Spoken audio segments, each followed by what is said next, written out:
দরগা শরীফে চাদর ও দোয়া ফাতেহা দিয়ে প্রচার শুরু আমজনতা উন্নয়ন পার্টির। দরগা শরীফে চাদর ও দোহা ফাতিহা দিয়ে প্রচার শুরু আমজনতা উন্নয়ন পার্টির। উত্তর দিনাজপুর জেলার ইসলামপুরে নির্বাচনী প্রচারের শুভ সূচনা করল আমজনতা উন্নয়ন পার্টি। শুক্রবার ইসলামপুরের মেলা মাঠ এলাকায় অবস্থিত বাবা ফজলে রাব্বি দরগা শরীফে চাদর পেশ ও দোহা ফাতিহা পাঠের মাধ্যমে আনুষ্ঠানিকভাবে প্রচারে নামেন দলের নেতারা। এই কর্মসূচিতে উপস্থিত ছিলেন আমজনতা উন্নয়ন পার্টির রাজ্য জেনারেল সেক্রেটারি তৌহিদ খান। এছাড়া উপস্থিত ছিলেন উত্তর দিনাজপুর জেলা সভাপতি আলতামাস চৌধুরী সহ জেলার বিভিন্ন বিধানসভা কেন্দ্রের দলের মনোনীত প্রার্থীরা।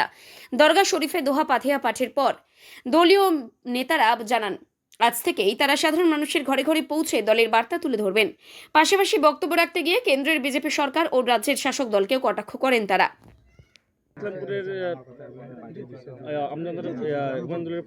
হ্যাঁ, আমাকে দল দায়িত্ব দিয়েছেন এবং ইসলামপুরে আমাকে প্রার্থী ঘোষণা করেছেন। তো আজকেই আমরা কনফার্ম হয়ে গেলাম। দলের তরফ থেকে উনি লিস্ট পাঠিয়ে দিয়েছেন। আমরা আজকে আমাদের ইসলামপুরের যে বাবা ফজলে রাব্বি মস্তান সাহেব আছেন, ওনার এখানে এসে চাদর দিয়ে আমরা আমাদের প্রচারের শুভ আরম্ভ করতেছি। প্রথমে কোথায় প্রচারে যাবেন আজকে আমরা ইসলামপুর থেকে এখান থেকে শুরু করলাম। প্রথমে ইসলামপুর টাউনেই করবো আজকে। কি মনে হচ্ছে, একদিকে কানাডা আরওয়াল, অন্যদিকে হচ্ছে বিজেপি, কি দেখেন, সর্বপ্রথম কথা যে ইসলামপুর কেন, পুরা পশ্চিমবঙ্গে মমতা ব্যানার্জি শুধুই আমাদের মুসলিম মাইনরিটিকে ভোট ব্যাংক বলে ব্যবহার করেছে। এর আগে সিপিএমও আমাদেরকে ভোট ব্যাংক হিসাবে ব্যবহার করেছিল। আমরা এটা আশাবাদী আছি যে ইসলামপুর আমাদের কমিউনিটি এরিয়া, আমাদের মুসলিম মাইনরিটি এরিয়া, এখানে ইম্প্যাক্টটা মুসলিম মাইনরিটি আছে। আশা করি আমরা যে হুমায়ুন দাকে দেখে আমজনতা উন্নয়ন পার্টির যে প্রার্থী আছে তাকে লোক মন ভরে আশীর্বাদ করবে। একেবারে বিধায়ক আব্দুল করিম থেকে দল টিকিট দেয়নি, সেক্ষেত্রে কতটা আপনার সুবিধা হবে? দেখেন, এটাই আমার সর্বপ্রথম তৃণমূল পার্টির কাছে এটাই আমার প্রশ্ন। যেহেতু ইসলামপুর একটা মুসলিম প্রভাবিত এলাকা, তো আমাদের ইসলামপুরে করিম সাহেবের বয়স হয়েছে, ওনাকে টিকিট দিল না, কিন্তু তার বদলে যে কোনো মুসলিম মাইনরিটি ক্যান্ডিডেট দিতে পারতো। আমাদের এখানে তো মুসলিম নেতা আরও রয়েছে, কেন দিল না মমতা ব্যানার্জি? আমাদের সাথে বেইমানি করতেছে। এটা ইসলামপুরের লোকের সাথে এটা বেইমানি আছে। আমরা পরিচয় করিয়ে দিই, আমাদের গোয়ালপুকুরের প্রার্থী মাস্টার তৌহিদ আহমদ খান, উনি আমাদের এজিইউপি রাজ্য সম্পাদক। উনি কালকে রাতে এসেছিলেন এবং আমরা ঠিক করি যে আজকে বাবা ফজলে রাব্বি মস্তান সাহেবের মাজারে, যেটা দরগা, ওখানে আমরা হুমায়ুন কবিরের নামে দোয়া এবং ফাতিহা করে চাদর দিয়ে তারপর আমরা আমাদের প্রচার শুরু করব। আর সেই কারণেই আজকে আমাদের এই মাজারে আসা হয়েছে। কতজন প্রার্থী আপনাদের জেলার এখানে আসছেন? আমাদের জেলার আজকে আমাদের গোয়ালপুকুরের প্রার্থী আছে, ইসলামপুরের প্রার্থী আছে, আর চোপড়ার প্রার্থী আছে, চাকুলিয়ার প্রার্থী আমাদের নূর সাহেব। কিন্তু নূর সাহেবকে আমাদের পার্টির খুব দরকার, উনি একজন অভিজ্ঞ সিনিয়র, পুরো জেলা জুড়ে ওনাকে আমরা মনিটরিং কমিটিতে দিয়েছি হেড, এবং ওনার জায়গায় আমরা এবার প্রতিদ্বন্দ্বিতা করাচ্ছি আমাদের ফিরোজ আক্তার, অ্যাডভোকেট ফিরোজ আক্তার, আর ওনাকে আমরা জেলার দায়িত্ব দিচ্ছি পুরো মনিটরিংয়ের, যাতে আমরা ভালোভাবে ইলেকশনটা নমিনেশন থেকে নিয়ে কাউন্টিং পর্যন্ত করতে পারি। অ্যাডভোকেট ফিরোজ আহমদ। আজকে থেকে কি প্রচার শুরু আপনাদের? আজকে থেকেই প্রচার শুরু। এখান থেকে আমরা চোপড়া যাব, চোপড়ায় জয়েনিং আছে অনেকগুলো, জয়েনিং করে আবার আমরা রাতে ইসলামপুরে ঢুকবো।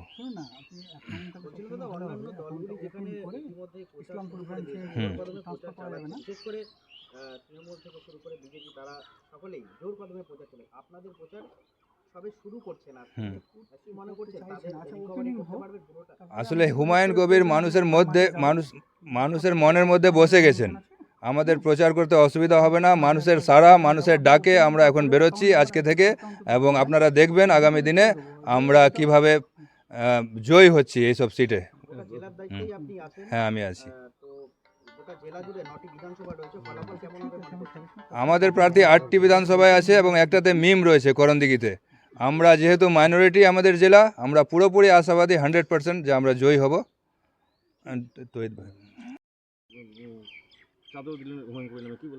ইসলামপুর অ্যাসেম্বলি কনস্টিটিউয়েন্সি পশ্চিমবঙ্গের একটা অন্যতম অ্যাসেম্বলি।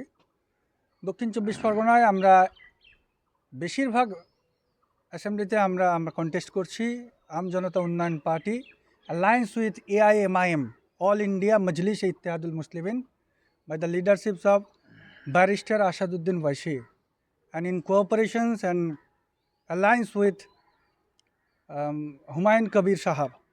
তো আমরা আজ এই ফজলে রব্বি দরগা থেকে আজকে আমাদের রাজনৈতিক যাত্রা শুরু করছি।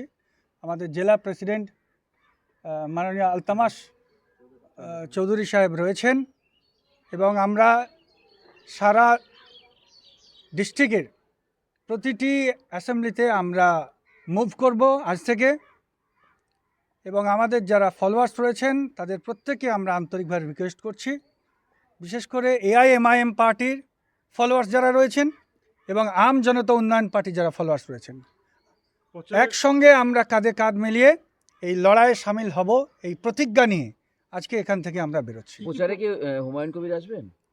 নিশ্চিতভাবে আমরা অল্প কিছুদিনের মধ্যেই শুধু হুমায়ুন কবির নয়, ব্যারিস্টার আসাদুদ্দিন ওয়াইসি সাহেব সমেত, হুমায়ুন কবির সাহেব সমেত আমরা প্রচারে ওনাদেরকে নিয়ে আসব এবং এই দীর্ঘদিনের যে বঞ্চনা, উত্তর দিনাজপুরকে পিছিয়ে রাখার যে পরিকল্পনা, এখানকার মানুষদের অসহায় অবস্থার কথা, তাদের কান্নার কথা, তাদের দুঃখের কথা আমরা রিকভার করব।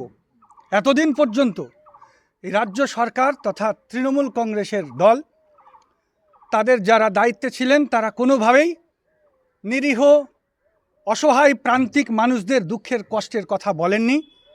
তারা শুধুমাত্র কাটমানি খেয়েছে, তোলাবাজি করেছে, মস্তানি করেছে, গুন্ডামি করেছে, বোম বন্দুক গুলি নিয়ে তারা রাজনীতি করেছে। মরেছেও মুসলমানরা, মেরেছেও মুসলমানরা, আর রাজহাঁসের ডিম খেয়েছে ওই সমস্ত নেতারা। তাই আমরা, আমাদের পার্টি আম জনতা উন্নয়ন পার্টি শপথ নিয়েছে যে সারা পশ্চিমবাংলার কোনায় কোনায় সঠিক রিপ্রেজেন্টেটিভ তৈরি করা, প্রতিনিধিত্ব তৈরি করা, কমিউনিটি লিডারশিপ তৈরি করা, আমাদের দুঃখের কষ্টের কথা যারা বলবেন তাদেরকে সঙ্গে নিয়ে তাদের অসুবিধার কথা শুনে আমরা বিধানসভায় প্রতিনিধিত্ব করব। এই দৃঢ় প্রতিজ্ঞা নিয়ে আজকে আমরা সকল প্রার্থী একত্রিত হয়েছি এবং আমরা এই ফজলে রব্বির দরবার থেকে আমরা আজকে আমাদের রাজনৈতিক যাত্রা শুরু করছি। আপনার নাম? আমার নাম তৌহিদ আহমেদ খান, আম জনতা উন্নয়ন পার্টির জেনারেল সেক্রেটারি। কাজ শুরু করলেন আজকে যেহেতু আমাদের ডিস্ট্রিক্ট প্রেসিডেন্ট বললেন যে আজকে থেকে আমরা যে হুমায়ুন দলের পার্টির বা হুমায়ুন দলের নামে আমরা আজকে আমাদের ফজলে রব্বি বাবার মাজারে চাদর চড়িয়ে আজকে থেকে আমরা আমাদের প্রচারে নামছি। আজকে এখান থেকে আমরা সোজাসুজি চলে যাব চোপড়ায় আমাদের জয়নিং আছে, দুখানা জয়নিং রয়েছে। ওখান থেকে জয়নিংয়ের পর আমরা ঠিকই প্রচারে নামছি এবং আজকের পর আপনারা দেখতে পারবেন যে আমরা চোপড়ায় ঘাটে ঘাটে বুথে বুথে আমাদের প্রোগ্রাম চলবে এবং বিভিন্ন জায়গা থেকে জয়নিংয়ের প্রোগ্রাম আমাদের কাছে যোগাযোগ হয়েছে। আমরা কি ইস্যু নিয়ে আপনি চোপে প্রতিনিধিত্ব করবেন? ফার্স্ট অফ অল আমি তো একটাই বলবো যে চোপড়ার মানুষ যে অন্ধকার রয়েছে, যেটা ভোট দিতে পারেন, যেটা মানুষের অধিকার, সেই অধিকার থেকে বঞ্চিত রয়েছে, ওই অধিকারটাকে এবার দেখছেন। কিছুদিন আগে আপনারা দেখুন ট্যাব কেলেঙ্কারি, ট্যাবে দেখলেন যে মানে চোপড়ায়, মানে পশ্চিমবাংলার চোপড়ায় সব থেকে বেশি কেলেঙ্কারি দেখা গেল চোপড়ায়। কারণবশত চোপড়ার মানুষের যে উন্নতিটা, সেই উন্নতিটা নাই। কারণবশত ওখানকার লিডারশিপ যারা রয়েছে তারা এই দুর্নীতির সাথে যুক্ত রয়েছে এবং তারাই সাপোর্ট করে এই দুর্নীতিকে বাড়িয়ে দিয়েছে এবং তার ভুক্তভোগী কারা হচ্ছে নর্মাল সাধারণ মানুষ। এটা নিয়ে আমাদের ইস্যু থাকবে। এবং চোপড়ায় আজকে পর্যন্ত কোনো স্কুল, কোনো হসপিটাল বা কোনো কিছু এখনও তৈরি করা হয়নি। এতদিনের বিধায়করা থাকাকালীন কিন্তু এখনও কোনো উন্নতি হয়নি, উন্নয়ন হয়নি। আর তারা বলছেন যে আমরা উন্নয়নের সরকার আর উন্নয়ন করছি, এটা কোনো কিছু না। তারা তাদের নিজের বাড়ির সরকার বাড়ি করেছেন। আপনারা দেখেছেন কিছুদিন আগে ওনাদের বাড়ির যে শিক্ষক রয়েছিল তাকেই বাতিল করা হয়েছে। দেখেছেন যে কি করে হলো, সেটা তাকে বাতিল করা হলো। তার মানে তো আমরা বুঝতে পারছি যে কাটমানি যারা রয়েছে তাদের মধ্যেই রয়েছে, তাদের ঘরেই রয়েছে। এই যে সরকার শুধুমাত্র চুরিবিদ্যা করতে পারে, চুরি করতে পারে, তাছাড়া অন্য কিছু করতে পারে না। মমতা সরকার শুধুমাত্র মুসলিমদেরকে কেমন করেছে, আমরা ছোটোবেলায় যখন পড়তাম আমরা একটা লেখক কলম ইউজ করতাম, যেটাকে লেখার পর শেষ করে ফেলে দেওয়া হতো। মমতার সরকার, এই সরকার শুধু মুসলমানদেরকে ইউজ করছে, ইউজ ছাড়া অন্য কিছু না। আমাদের ইসলামপুরে দেখবেন, ইসলামপুরের বিধায়ককে 11 বারের বিধায়ককে তারা কী করে ছুঁড়ে ফেলে দিলেন। তার এখন পর্যন্ত যখন আমাদের পশ্চিমবাংলায় তৃণমূল পার্টির কোনো বিধায়ক ছিল না, তখন আমাদের উত্তর দিনাজপুরের একমাত্র প্রার্থী ছিলেন আমাদের করিম সাহেব। তিনি এই ঝান্ডাটাকে নিয়ে আসছিলেন, কিন্তু তাকে এখন মমতার সরকার আর তৃণমূলের সরকার, গাদ্দারের সরকার, চোরের সরকার তাকে ছিঁড়ে ফেলে দিলেন। এখন তার কোনো অস্তিত্ব রাখছেন না। শুধুমাত্র মমতা সরকার বিজেপির সাথে ঘাট মিলিয়ে এই আমাদের মুসলমানদেরকে শুধু দাবানোর চেষ্টা করছেন, তাছাড়া অন্য কিছু করছেন না। আপনার নাম? মোহাম্মদ নাজিম শরীফ।